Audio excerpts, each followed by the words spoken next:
آخری کویشچن علی بھائی، عموماً نوجوانوں کی جانب سے اکثر یہ سوال کیا جاتا ہے کہ کیا رخصتی سے پہلے یا میاں بیوی کے ازدواجی تعلق اسٹیبلش ہونے سے قبل ولیمہ کیا جا سکتا ہے؟ مزید یہ بھی بتا دیں کہ کیا شادی اور ولیمہ دونوں کی ایکٹیویٹیز کو کمبائنڈ کر کے صرف اور صرف ایک ہی سیریمنی پر اکتفا کیا جا سکتا ہے، یا پھر دونوں کا انتظام الگ الگ کر کے لوگوں کو کھانا کھلانا ضروری ہوگا؟ ذرا تفصیلی جواب عنایت فرما دیں۔ تفصیلی جواب تو میں نہیں دے سکتا، موٹی موٹی بات کرتا ہوں کہ ہماری دعا ہے کہ آپ کی شادی ہو جائے، بس اتنے لمبے پلان کریں گے تو پھر شادی ہو بیٹھی۔ آمین۔ یہ حقیقت بات ہے کہ ہمارے سب کانٹیننٹ میں شادی کی ایکٹیویٹی کو بہت مشکل کرتی ہے، اور ماں باپ بھی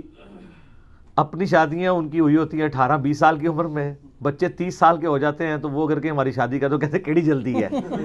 اب بچہ یہ جرت کر کے تو پوچھ نہیں سکتا کہ ابا جی آپ کی شادی تو ہوئی ہے 20 سال کی عمر میں، اور اماں کی شادی ہوئی تھی 16 سال کی عمر میں، اور مجھے آپ 30 سال کی عمر میں کہہ رہے ہیں حالے کیڑی جلدی ہے۔ ٹھیک ہے، لیکن اس کو بدتمیزی تصور کر لیں گے۔ دنیا میں آپ سچی بات کسی بھی فورم پہ کریں اس کو بدتمیزی تصور کیا جاتا ہے،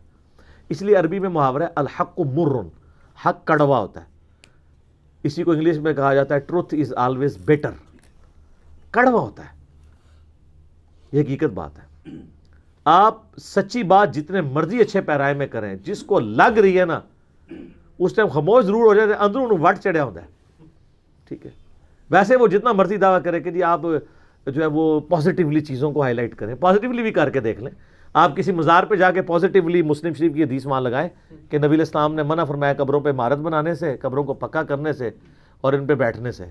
تو ساری پازیٹیونیس کٹ کے باہر سٹن گے۔ یہ کہنا آسان ہے، سچ کڑوا ہی ہوتا ہے۔ چاہے آپ ایک گال میں شاید رکھیں دوسرے میں آپ شکر رکھ کے بھی بولیں نا، ان الفاظ کی کڑواہٹ کون ختم کر سکتا ہے؟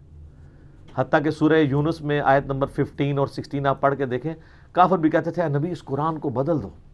بہت سٹرکٹ ہے، یا کوئی اور قرآن لے آؤ، تو اللہ نے فرمایا نبی فرماؤ مجھے کوئی اختیار نہیں کہ میں اپنے نفس سے اس قرآن کو بدل سکوں، میں تو خود پابند ہوں اس وحی کا جو اللہ مجھے کرتا ہے۔ قل انی اخاف ان عصیت ربی عذاب یوم عظیم، مجھے تو خود ڈر ہے اس بات کا کہ اگر بالفرض میں نے اپنے رب کی نافرمانی کی تو بڑے دن کا عذاب مجھے بھی آ پکڑے گا۔ ہائے ہائے، ٹھیک ہے جی، لیکن سر یہ کتابوں کا خدا ہے، ٹھیک ہے، اس کا آپ کے ساتھ کوئی لینا دینا نہیں، اس لیے ہم کہتے ہیں مرنے سے پہلے اے مسلمان کر لے اس پہ غور، کتابوں کا خدا اور ہے، بابوں کا خدا اور۔ اب میرا حل ہے اس طرف آ جائیں،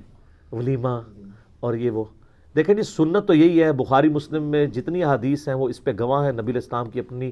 مبارک شادیاں جتنی ہوئی ہیں کہ آپ علیہ السلام نے ولیمہ ہمیشہ میاں بیوی کا تعلق خلوت صحیحہ کے بعد کیا۔ خلوت صحیحہ سے مراد یہ نہیں ہے کہ وہ ریلیشن شپ ایگزیکٹلی ڈیولپ ہو جائے،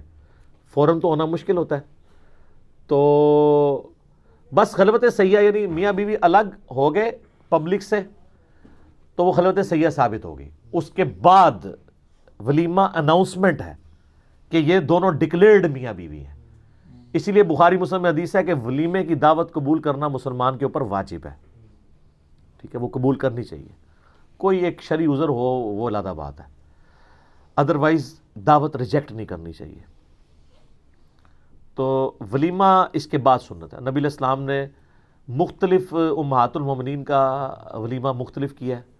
بعض کا بہت تھوڑا کیا ہے، جس طرح سیدہ صفیہ کے بارے میں بخاری مسلم میں آتا ہے، کھجور اور پنیر کے ساتھ چند صحابہ کو بٹھا کے ولیمہ کیا۔